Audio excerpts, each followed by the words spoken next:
R D Sharma solution हम देख रहे हैं। क्लास 12th है ये, चैप्टर 19, एक्सरसाइज है 19.1, इनडेफिनेट इंटीग्रल्स।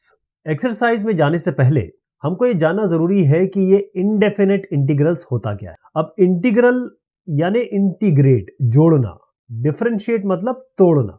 यानी हमारे पास अगर एक फंक्शन है यहाँ पर और हम कहते हैं कि यहां से लेकर यहां तक अगर हम गए और हमको स्पीड चाहिए तो एवरेज स्पीड आ जाती है। लेकिन अगर कोई आए और कहे मुझे एकदम इस पॉइंट पे आप हम स्पीड बताओ, तो आप डिफरेंशिएशन की तरफ जाओगे। तो डिफरेंशिएशन का मतलब होता है चीजों को छोटा छोटा करना और उन छोटे छोटी चीजों को जोड़ना। जैसे हम कहते हैं ना, जैसे 2+3 हमने किया तो ये हमने जोड़ा।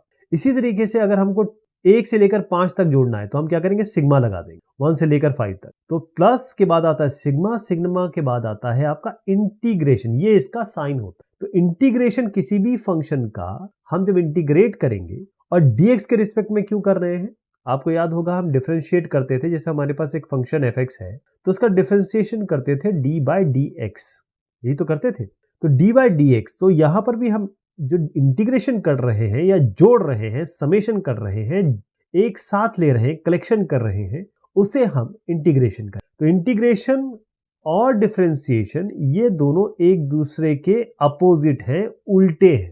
तो यहीं से आपको समझ में आ जाएगा कि जब मैं आपको फॉर्मूले दिखाऊंगा तो जो जो हमने डिफरेंशिएट किए हैं और डिफरेंशिएशन के जो फॉर्मूले हैं वो उल्टे हैं इंटीग्रेशन के, या कहें इंटीग्रेशन के फॉर्मूले डिफरेंशिएशन से उल्टे हैं। ठीक, किसी चीज का डिफरेंशिएशन करोगे और फिर इंटीग्रेशन करोगे तो वही चीज वापस आ जाएगी। अब कोई एक फंक्शन है हमारे पास इस तरीके से fx, हम जब इसका इंटीग्रेशन करेंगे तो यू लगाएंगे एक साइन जो सांप जैसा साइन होगा, इंटीग्रेशन हो गया ये। और उसको रिस्पेक्ट में, क्योंकि यहाँ fx फंक्शन है तो dx के रिस्पेक्ट में करेंगे। मान लीजिए इसका रिजल्ट आपका fx हम लिख देते हैं और साथ में हमको जोड़ना पड़ता है एक c। अब ये क्यों आता है c, कांस्टेंट क्या होता है? देखिए, जब मैंने इंटीग्रेशन के बारे में आपको बताया, सांप का साइन, इसको इंटीग्रेशन सिंबल कहा। जिसका इंटीग्रेशन होना है वो फंक्शन को हम इंटीग्रेंड कह रहे हैं। और आप ये कह रहे हैं कि भाई डिफरेंशिएशन से ही तो आगे बात बढ़ी है, तभी तो इंटीग्रेशन आया है, तो इसको हम कहेंगे dx के रिस्पेक्ट में या डिफरेंशियल ऑफ x।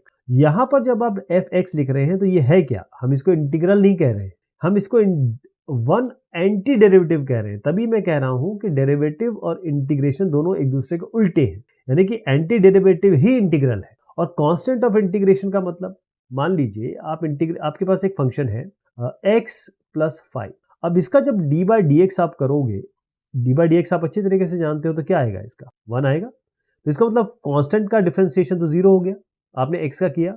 अगर हम x² + 5 का करें तो क्या होगा, 2x, ये तो 0 हो जाएगा। तो जब हम इसका उल्टा करने लगेंगे, यानी इस 2x का हम इंटीग्रेशन करेंगे, तो जो भी चीज इंटीग्रेशन के बाद आएगी उसमें हमको कांस्टेंट जोड़ना पड़ेगा, क्योंकि डिफरेंशिएशन में ये कांस्टेंट 0 हो जाता है। तो 0 को दोबारा लाने के लिए, या जो वैल्यू को आपने 0 किया है, इसीलिए हम ये कांस्टेंट जोड़ते हैं। अब इंडेफिनेट इंटीग्रल्स के जैसे डिफरेंशिएशन के स्टैंडर्ड रिजल्ट्स थे, वैसे इंडेफिनेट इंटीग्रल्स के भी स्टैंडर्ड रिजल्ट है। यानी जैसे ही आपके पास ये फंक्शन आएगा, आप डायरेक्ट उसका रिजल्ट लिख देंगे। जैसे अगर आप डिफरेंशिएशन करते थे d/dx x⁴n का, तो क्या आता था, n आगे आ जाता था और x⁴n-1, ठीक है जी। लेकिन अगर आप डिफरेंशिएशन करेंगे और उसका उल्टा इंटीग्रेशन करेंगे, तो x⁴n का इंटीग्रल क्या होगा जी, इसका इंटीग्रल होगा x⁴n+1 और डिवाइडेड बाय n+1। बस n जो है वो -1 नहीं होना। अब ये आया कहां से, ये आया इस तरीके से कि अगर हम इसको ले, यानी x⁴n+1 बाय n+1 आपके पास है, इसका हम डिफरेंशिएशन करें d/dx, तो ये तो कांस्टेंट होता है, इसको तो हम आगे ले आएंगे n+1।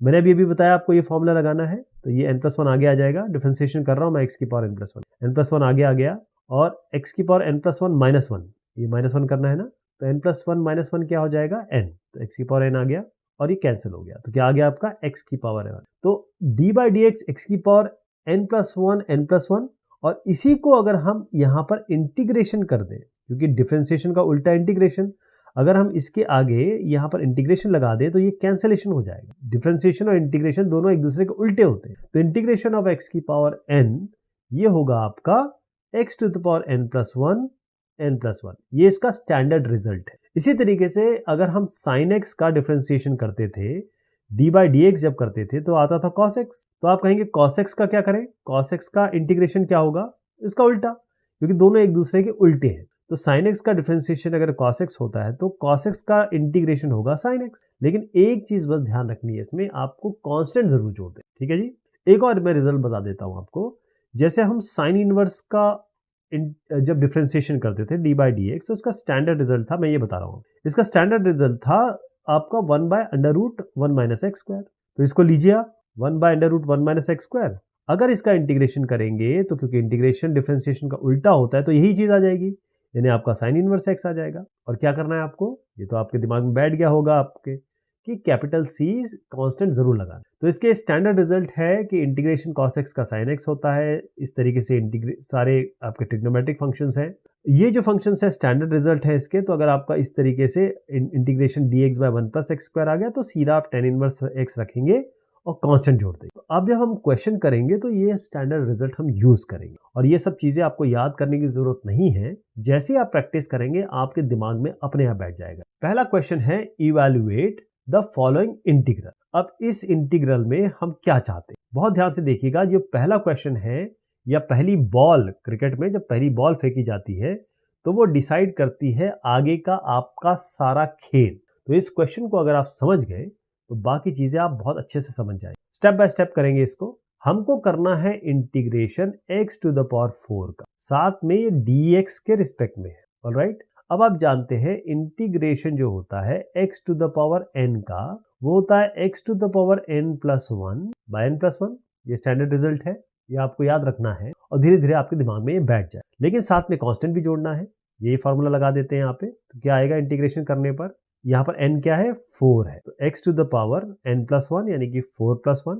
नीचे क्या आएगा, n प्लस 1 यानी कि 4 प्लस 1, और साथ में कांस्टेंट जोड़ दी। फाइनल क्या आया, x टू द पावर 5, और नीचे आया आपका 5 और प्लस सी। ये इसका इंटीग्रेशन रिजल्ट हो। तो जो मैंने बताया है उसी तरीके से इसको करना है। अगर आप चाहें तो इसमें लैंग्वेज भी लिख सकते हैं, क्योंकि ये शुरुआत है इसलिए मैं लैंग्वेज नहीं बता रहा हूँ या लिख रहा हूँ।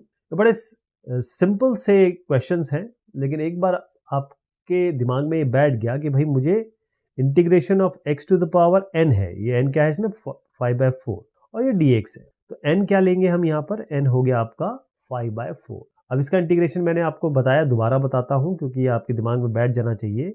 x to the power n का डिफरेंशिएशन होता है, इंटीग्रेशन होता है x to the power n plus 1 by n plus 1। लेकिन एक चीज ध्यान रहे, कांस्टेंट c लगाना ना भूल। ये फॉर्मूला यहाँ लगा देते हैं, तो क्या आएगा जी, x to the power n plus 1 यानी कि 5/4 प्लस 1 डिवाइडेड बाय 5/4 प्लस 1, ये आ गया। तो 5/4 प्लस 1 क्या होता है, 9 बाय, जैसे अगर मैं यहाँ बताऊं 5/4 प्लस 1 क्या होता है। कहीं भी इसमें दिक्कत हो ना तो आपको क्या करना है, देखिए ये 1 है नीचे, इसको इससे मल्टीप्लाई करिए, यहाँ लिख दी, इसको इससे मल्टीप्लाई करिए, यहाँ लिख दी, और फिर दोनों नीचे वालों को मल्टीप्लाई करके यहाँ लिख दी। कितना आया, 9/4। तो ये क्या बन गया आपका, x टू द पावर 9/4, नीचे भी 9/4 हो गया। अब जानते हैं आप डिनोमिनेटर में जो 9/4 है ये 4 ऊपर जाता है, तो फाइनल क्या बनेगा आपका 4/9 x टू द पावर 9/4। लेकिन एक चीज रह गई इसमें, बताइए आप क्या रह गया, कांस्टेंट c। ये तो आप याद रख लीजिए कि आपको सोते समय भी अगर आपको नींद से उठाया गया कि भाई इंटीग्रेशन में आखिरी में क्या लगता है, क्या नहीं भूलना है, तो प्लस c नहीं भूलना है, क्योंकि ये आगे आपको बहुत काम आने वाला है, ध्यान रखिएगा। इसके बाद हम इनडेफिनेट इंटीग्रल के बाद डेफिनेट इंटीग्रल भी पढ़ने वाले हैं, तब आपको समझ में आएगा, और अभी आगे क्वेश्चंस में भी समझ में आएगा ये सी क्यों इंपॉर्टेंट है हमारा। अभी तो आपको लग रहा होगा कि चलो ठीक है ये तो नॉर्मल है। तो इस तरीके से इसका रिजल्ट आ जाएगा। यहाँ पर है integration of 1/x to the power 5। तो जैसे हम डिफरेंशिएशन में करते थे या और तरीके से जो हम करते हैं वही हम यहाँ पर करेंगे। हमें इंटीग्रेशन करना है 1/x टू द पावर 5 का, तो हम क्या करेंगे, इसको करने से बेहतर है x की पावर 5 को ऊपर ले जाते हैं, तो x टू द पावर -5 हो गया ये। अब ये कैसे बन गया, ये वैसे बन गया, integration of x to the power n ऐसे बन गया ना। तो क्या आएगा, x to the power n plus 1 by n plus 1, तो x टू द पावर इसका जो रिजल्ट आएगा n प्लस 1 यानी कि -5, n इसमें -5 है, तो -5 प्लस 1 क्या होता है, -4, यही तो होता है।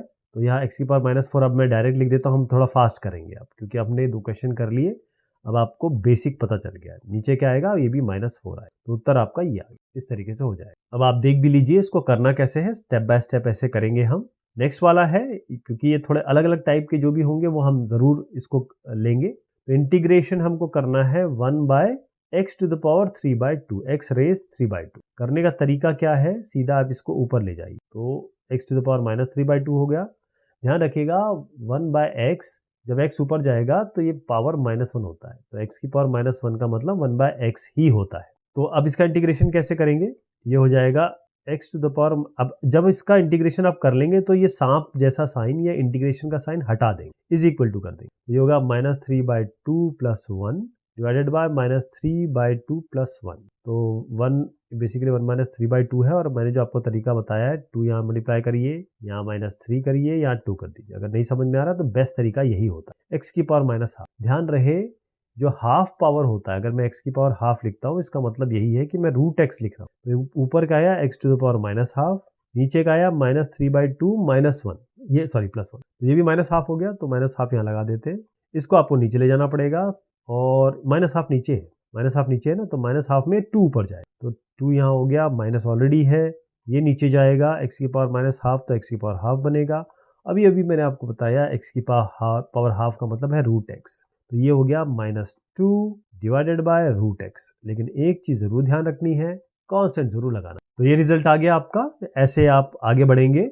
अगला है integration of 3 to the power x dx। अब जो इंटीग्रेशन होता है a to the power x dx का, उसका सीधा आंसर जो है वो है a की पावर x आप ऊपर लिखेंगे और नीचे log बेस e a कर देंगे। यहाँ पर a क्या है आपका, देखिए 3 है ना, तो बस यही लगा दीजिए formula, e to the power x यानी कि 3 to the power x, 3 raise x, log e a, log base e को हम ln भी लिखते हैं, तो ln लिख देते हैं इसको, a क्या है 3, तो 3 to the power x by ln 3, constant लगाना ना भूलिए। ये स्टैंडर्ड मैंने रिजल्ट यूज किया है, अब आपको धीरे धीरे फॉर्मूले भी याद होने लग जाए। तो ये स्टैंडर्ड रिजल्ट है, ये एक स्टेप में ही हो जाएगा आराम से।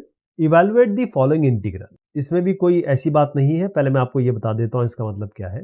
अंडर रूट ये कहा गया है एक्स स्क्वायर है, पहली चीज तो ये एक्स स्क्वायर है, तो एक्स रूट अंदर क्यों है, सबसे बड़ी बात तो यही है कि अगर आप रूट ले रहे हैं एक्स स्क्वायर का, बेसिकली रूट का मतलब होता है पावर हाफ, तो एक्स स्क्वायर है, इसका पावर हाफ है, ये दोनों हमेशा मल्टीप्लाई हो सकते हैं, तो 2 × 1/2 क्या होगा, कैंसिल हो जाएगा, तो ये x ही है बेसिक। तो इसको अगर देखा जाए तो इन्होंने दिया तो ऐसे है, लेकिन हम इसको मान भी सकते हैं कि भाई इंटीग्रेशन ऑफ 1/क्यूब रूट ऑफ, अच्छा क्यूब रूट है जी ये, इसलिए हम बाहर नहीं लाए। ओहो, मैं कह रहा था ये अंडर रूट क्यों है, यहाँ तो क्यूब रूट है। अब मैं थोड़ा सा और इसमें चर्चा करूंगा, अब इसको लेके चर्चा करते हैं। देखिए ये जो थर्ड रूट है, अंडर रूट और एक्स स्क्वायर, अब जैसे मैंने कहा कि अंडर रूट का मतलब क्या होता है कि पावर हाफ, ऐसी क्यूब रूट का मतलब क्या होता है, पावर 1/3, तो एक्स स्क्वायर और ये पावर 1/3, और बाकी ये भी चीज सेम रहेगी, तो 2 × 1/3 क्या हो जाएगा, 2/3, तो x की पावर 2/3 हो गया। बेसिकली हम बात कर रहे हैं 1/x की पावर 2/3 की। अभी ऐसा क्वेश्चन तो आप कर चुके हो ऑलरेडी, इसको आप ऊपर ले जाइए, इंटीग्रेशन, अच्छा ये dx भी चल रहा है साहब, ये नहीं भूलना है, x की पावर -2/3 हो गया ये, अब कब dx हो, अब ये यहाँ पर लगाएंगे हम x की पावर n का integration, x to the power n + 1 by n + 1 plus c, तो -2/3 + 1 क्या हो जाएगा, इसको आप 1 - 2/3 कर सकते हैं, ऐसे भी कर सकते हैं, 3 - 2/3 यानी कि 1/3, इसका इंटीग्रेशन क्या होगा, x की पावर n + 1, यानी कि मैंने ऑलरेडी कर चुका हूँ, तो x की पावर आ जाएगी आपकी 1/3, नीचे भी 1/3, अब क्योंकि 1/3 है मैंने बताया, ये आपका 3 ऊपर आएगा, ये बन गया 3x to the power 1/3 plus c, ये इसका फाइनल। तो इस बहाने हमने अंडर रूट भी सीख लिया कि अंडर रूट का मतलब क्या होगा 1/2, और अंडर रूट 3 का मतलब यानी कि थर्ड रूट 1/3, अगर ये 4 होता तो 1/4 हो जाता, इसी तरीके से आगे बढ़ता। तो आप ये कर लेंगे आराम से। नेक्स्ट क्वेश्चन में इस तरीके का है कि इंटीग्रेशन ऑफ 3, ये 3 की पावर में है 2, फिर लॉग बेस 3 है और ये x है। अच्छा ध्यान रहे कि जो लॉग अगर हम m की पावर n करते हैं तो n आगे जाता है, इसका मतलब यही होता है कि n log m की बात कर रहे हैं, तो अगर n log m, यहाँ देखिए क्या है 2 log base 3x, 2 log base 3x का मतलब है, पहले तो आप 2 को यहाँ ले जा लीजिए पावर में, जो अभी मैंने बताया, तो उसका मतलब होगा log बेस 3x स्क्वायर, एक चीज तो ये बन गई आपकी। तो अब हम इसको लिख सकते हैं, अच्छा ये भी देखिए कि ये 3 की पावर में है ना, अगर ये 3 की पावर में है, 3 की power 2 log 3x, log base 3 है, और ये 3 की पावर है, 3 की पावर में है, तो क्या होगा, आप जानते हैं कि अगर यहाँ ये बेस और ये सेम होता है तो ये कैंसिल हो जाता है, ये आपने लॉग में पढ़ा होगा, यानी अगर मैं यहाँ पर कोई भी a log a इस तरीके से बने और यहाँ पर कुछ भी हो, जैसे मैंने कहा x है, तो ये कैंसिल हो जाता है, ये पूरा हट जाता है, केवल x आ जाता है। तो ये 3 log 3 दोनों, ये भी सेम है, ये भी सेम है, तो ये अपने आप हट गया, x स्क्वायर आएगा। तो ये फाइनल मैंने जो बताया, इससे आपको क्या मिला, केवल x स्क्वायर बना। तो ये सारी कहानी केवल x स्क्वायर पे खत्म होगी। और अब dx है x स्क्वायर का डिफरेंशिएशन x क्यूब बाय 3। कैसे?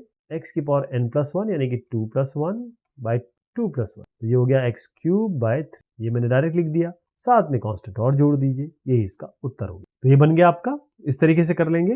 नेक्स्ट है log base x x dx। अब इसका इंटीग्रेशन करने के लिए आप थोड़ा सोचेंगे कि इसको करें कैसे। देखिए, मैं आपकी प्रॉब्लम को सॉल्व कर देता हूं। कैसे?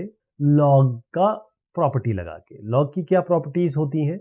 अगर आपके पास log है और अगर ये बेस है, मान लीजिए a, और ये भी a है, या log x x है, तो अगर मैं कहूं log a b c, यानी log का बेस a है, log b का निकालना है और ये c के बराबर है, तो इसका मतलब यही होता है कि a की पावर c यानी कि a to the power c बराबर b। ये आप अच्छे तरीके से जानते हैं। तो अगर हमने लिखा ये log x x, इसका मतलब क्या हुआ? अगर मैं यहाँ 1 लिखूं तो इसका मतलब यही हुआ ना, x की पावर 1 बराबर x, और यही तो सही, यही तो चीज है, x बराबर x ही तो होता है। इसका मतलब कि ये जो चीज आएगी ये अल्टीमेटली बन जाएगी 1। तो आपको 1 का इंटीग्रेशन, और 1 का इंटीग्रेशन क्या होगा, 1.dx। 1 है ये, यानी क्या है, x की power 0।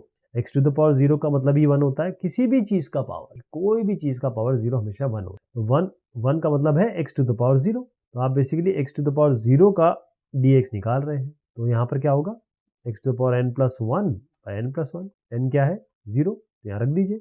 x to the power 0+1 by 0+1, यानी कि x to the power 1 by 1, यानी कि x to the power 1 x ही होता है। तो इसका इंटीग्रेशन क्या हो जाएगा, x। लेकिन एक चीज नहीं भूलनी है, वो है कांस्टेंट। ये आपका उत्तर हो जाएगा। देखिए, ये सिंपल रिजल्ट है। मैंने आपको लॉग की प्रॉपर्टीज बता के बताया कि कैसे आएगा, लेकिन बाकी चीजें आपको ऑलरेडी आती हैं। इवेलुएट इंटीग्रेशन हमें करना है √1 plus cos 2x by 2 dx। इससे पहले कि हम आगे बढ़े और स्टैंडर्ड रिजल्ट आपको बताएं, यहां ध्यान रखिए कि जो cos 2a होता है या cos 2 थीटा होता है, वो होता है 2 cos स्क्वायर थीटा माइनस 1। ये हमको फॉर्मूला याद रहना चाहिए। इसका मतलब ये हो गया कि 2 cos स्क्वायर थीटा, ये होगा, ये मैं 1 यहां ला रहा हूं, ये होगा 1 प्लस cos 2 थीटा। इसका हम यूज करेंगे। शुरुआत करते हैं। ध्यान रहे, ये 1 प्लस cos 2 थीटा है, 1 प्लस cos 2x। इसकी जगह हम 2 cos स्क्वायर x रखेंगे इस जगह पे। तो ये बनेगा 2 cos square x divided by 2, under root आपका चल ही रहा है, और साथ में है इंटीग्रेशन। तो 2 और 2 कैंसिल हो गया, cos स्क्वायर x, क्योंकि अंडर रूट है, आप जानते हैं अगर x स्क्वायर है और ये अंडर रूट है, तो इसका मतलब ही होता है कि ये x की बात हो रही है, क्योंकि x स्क्वायर ये अंडर रूट होता है पावर हाफ, ये दोनों मल्टीप्लीकेशन हो जाता है, 2 इंटू 1/2 हो जाएगा 1, तो x की पावर 1 आपका x बनेगा। इसीलिए under root cos square x आपका आएगा केवल cos x। तो इंटीग्रेशन आपको करना है cos x का। cos x का इंटीग्रेशन क्या हो जाएगा, sin x। ध्यान रखिए, cos x का डिफरेंशिएशन जो था वो माइनस sin x होता था, लेकिन cos x का इंटीग्रेशन sin x होता है। साथ में ये कांस्टेंट ऑफ इंटीग्रेशन लगाना बिल्कुल ना भूलें, यही इसका उत्तर है। तो मैंने जो आपसे बात अभी कही है वो इस तरीके से संपूर्ण की जाएगी, कंप्लीट की जाएगी। बिल्कुल सेम चीज हम यहां भी अपनाएंगे जो हमने पिछले क्वेश्चन में किया। उसके लिए आपको फॉर्मूला दोबारा बता देता हूं कि जो cos 2x होता है, अभी मैंने आपको बताया था cos 2x का cos x से क्या रिलेशनशिप है। यहां पर मैं आपको बता रहा हूं cos 2x का क्या रिलेशनशिप है। तो cos 2x जो होता है वो होता है 1 माइनस 2 साइन स्क्वायर x। अब इसको हम यूज करेंगे, यानी कि अगर आपको 1 माइनस cos 2x चाहिए, तो 1 माइनस cos 2x क्या बन जाएगा, यहां से ये बनेगा 2 साइन स्क्वायर x। चलिए शुरुआत करते हैं, क्योंकि क्वेश्चन आपके सामने है, दोबारा लिखने की जरूरत नहीं है। 1 माइनस cos 2x की जगह हम 2 साइन स्क्वायर x जरूर रखेंगे। ये हो गया आपका 2 साइन स्क्वायर x, डिनोमिनेटर में 2 ऑलरेडी है, अंडर रूट चली रहा है, इंटीग्रेशन का सांप जैसा साइन आपके सामने। 2 और 2 कैंसिल हो गया, sine square x sine x बनेगा। इसका डिस्कशन जस्ट पिछले क्वेश्चन में किया। तो यहाँ पर आप साइन x का इंटीग्रेशन करना चाहते हैं, लेकिन ध्यान रखिए इस सारे dx के रिस्पेक्ट में हो रहे हैं। साइन x का डिफरेंशिएशन cos x होता है, लेकिन साइन x का इंटीग्रेशन माइनस cos x होता है। यही आपको याद रखना है, यही थोड़ी सी फेरबदल है इंटीग्रेशन और डिफरेंशिएशन में। ये इसका उत्तर हो जाएगा। तो इस तरीके से इसको सॉल्व कर दिया जाएगा। Minus cos x plus c cos जो आपका कांस्टेंट ऑफ इंटीग्रेशन है इसको लगाना बिल्कुल ना भूलें। इवैल्यूएट, तो इससे पहले कि इस क्वेश्चन को हम करें, दो तीन चीजें आपको जानना जरूरी है। अगर लॉग है और उसके आगे a है और ये b है, तो इसका सीधा मतलब होता है कि लॉग आप b पावर a की बात कर रहे हैं, यानी कि a जो है वो b के पावर में आता है और b के ऊपर पावर है तो वो यहां भी आ जाती है। इससे आपको पता लग रहा होगा। तो एक चीज तो हम ये इस्तेमाल करेंगे। दूसरी चीज आप ध्यान रखिएगा कि e to the power log e, आगे कुछ भी होता रहे, यहां पर आप कुछ भी रखिए, ये होता है कैंसिलेशन। ये आपको मैंने पहले भी क्वेश्चन में बताया था, ये कैंसिल हो जाता है। तो केवल ये चीज निकल के आएगी। ये दोनों चीज आपके दिमाग में बैठ जाए तो हम आगे बढ़ते हैं।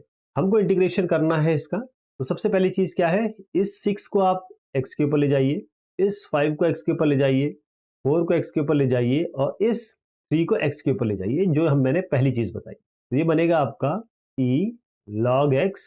ध्यान रखिए बेस e है, बेस e एक जगह लिख देता हूं मैं।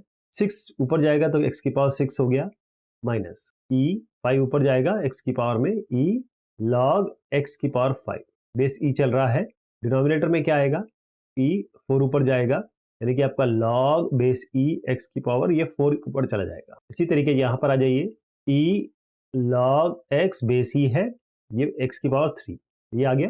अब मैंने आपको बताया था e log e कैंसिल हो जाता है, तो ये कैंसिल हो गया।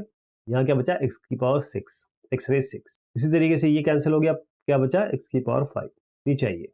यहाँ पर क्या आया, ये कैंसिल हो गया, x रेज 4 माइनस ये कैंसिल हो गया, x रेज 3। ठीक है, इसका इंटीग्रेशन चल रहा है। ऊपर से हम x की पावर 5 कॉमन ले लेंगे तो बचेगा x माइनस 1। नीचे से हम x की पावर 3 कॉमन ले लेंगे, बचेगा x माइनस 1।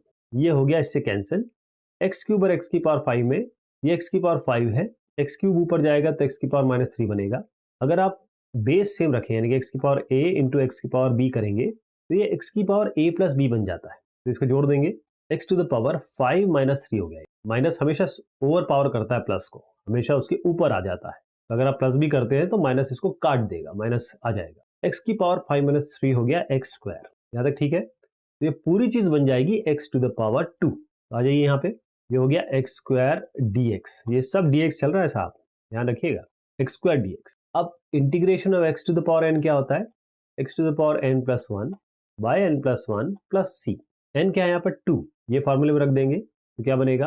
अच्छा, इंटीग्रेशन हो चुका है तो इसलिए अब इंटीग्रेशन का साइन हटा देंगे। x 2 प्लस 1 ये 3 हो गया और 2 प्लस 1 ये हो गया 3 plus c, x cube by 3 plus c, ये इसका उत्तर हो गया। क्लियर।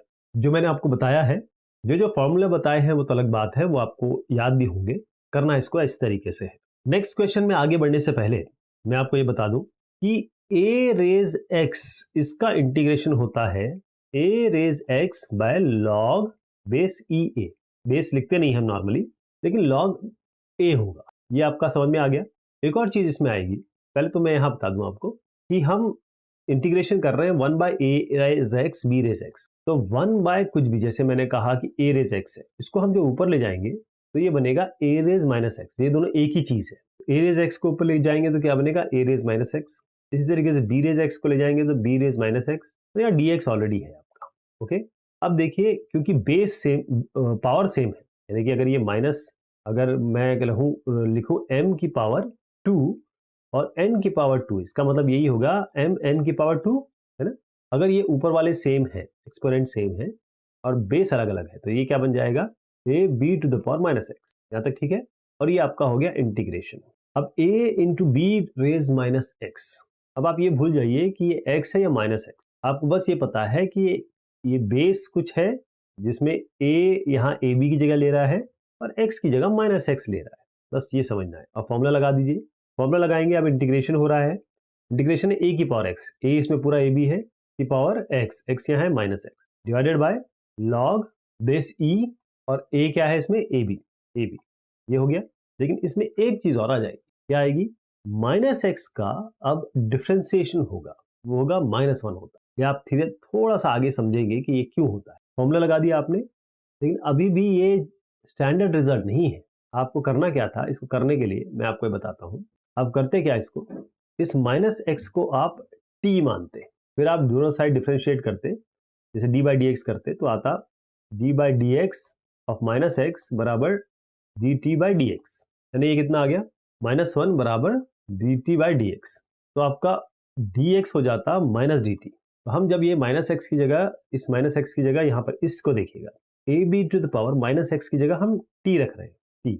तो फाइनल जब इसका इंटीग्रेशन हम कर देते इसी फॉर्मूले से, तो क्या आता, अब ये dt के रिस्पेक्ट में होगा, लेकिन आप ध्यान रखिए dt -dx के बराबर है। पहले ये कर देते हैं, ये होता है ab की power t by log base e, और ये ab ऐसे आ जाता, लेकिन इस t को हटाना है, t -x है, तो ये ab to the power -x हो जाता, और ये dx dt चल रहा है, ये log base e a b ये आ जाता।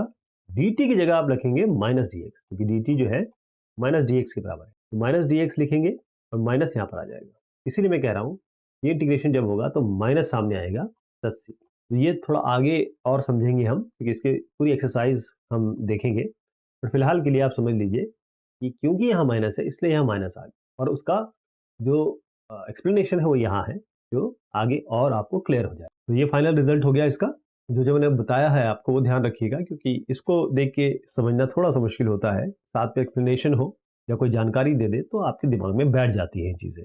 यहाँ पर है cos 2x plus 2 sin square x। अभी भी मैंने आपको बताया पिछले क्वेश्चंस में कि cos 2x जो होगा वो 1 माइनस 2 sin स्क्वायर x के बराबर होगा, वही हम यहाँ यूज करेंगे। तो इंटीग्रेशन क्या हो रहा है, cos 2x की जगह मैं सीधा 1 माइनस 2 sin स्क्वायर x रख रहा हूँ यहाँ, 1 माइनस 2 sin स्क्वायर x, ये है आपका प्लस 2 sin स्क्वायर x, और नीचे है आपका sin स्क्वायर x।